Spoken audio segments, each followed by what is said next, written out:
ইরানের ইসলামী বিপ্লবী গার্ড বাহিনী ইসরায়েলের বিভিন্ন লক্ষ্যবস্তুতে নতুন দফা ক্ষেপণাস্ত্র হামলা চালিয়েছে।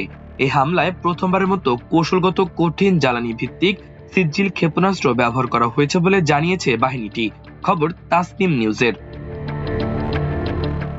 এক বিবৃতিতে আইআরজিসি জানায়, প্রতিশোধমূলক সামরিক অভিযান ট্রু প্রমিস 4 এর অংশ হিসেবে রোববার ইসরায়েলের বিরুদ্ধে 54তম দফা ক্ষেপণাস্ত্র হামলা চালানো হয়েছে। বিবৃতিতে বলা হয়, সর্বশেষ হামলায় 2 টন ওয়ারহেড বহনে সক্ষম অতি ভারী খোররামশা ক্ষেপণাস্ত্র ছাড়াও খায়বার শেকান, কদর এবং ইমাদ ক্ষেপণাস্ত্র নিক্ষেপ করা হয়েছে। আইআরজিসি জানায়, সিজ্জিল ক্ষেপণাস্ত্র প্রথমবারের মতো ব্যবহার করে এমন সব কেন্দ্র লক্ষ্য করা হয়েছে যেগুলো ইসরায়েলের আকাশভিত্তিক সামরিক অভিযানের ব্যবস্থাপনা ও সিদ্ধান্ত গ্রহণে ভূমিকা রাখে।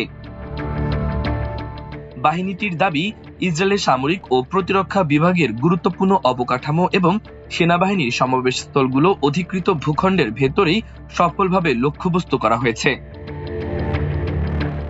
28 ফেব্রুয়ারি ইরানে মার্কিন ইসরায়েলের হামলায় দেশটির সর্বোচ্চ নেতা আয়াতুল্লাহ আলী খামেনি সহ বেশ কয়েকজন জ্যেষ্ঠ সামরিক কর্মকর্তা এবং বেসামরিক নাগরিকের মৃত্যুর পাল্টা জবাব দিয়ে যাচ্ছে ইরান।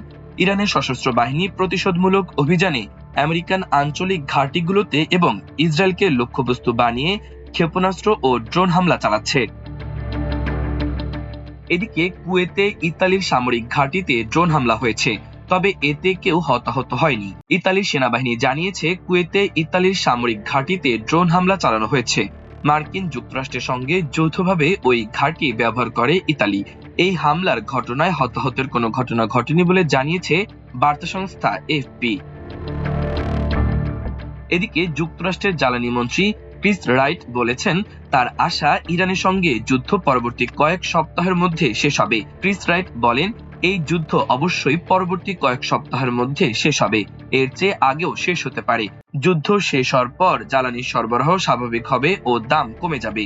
এবিসি নিউজের অনুষ্ঠান দিস উইক এ এসব কথা বলেন মার্কিন জ্বালানি মন্ত্রী ক্রিস রাইট। মাল্টিমিডিয়া ডেস্ক, আমার দেশ।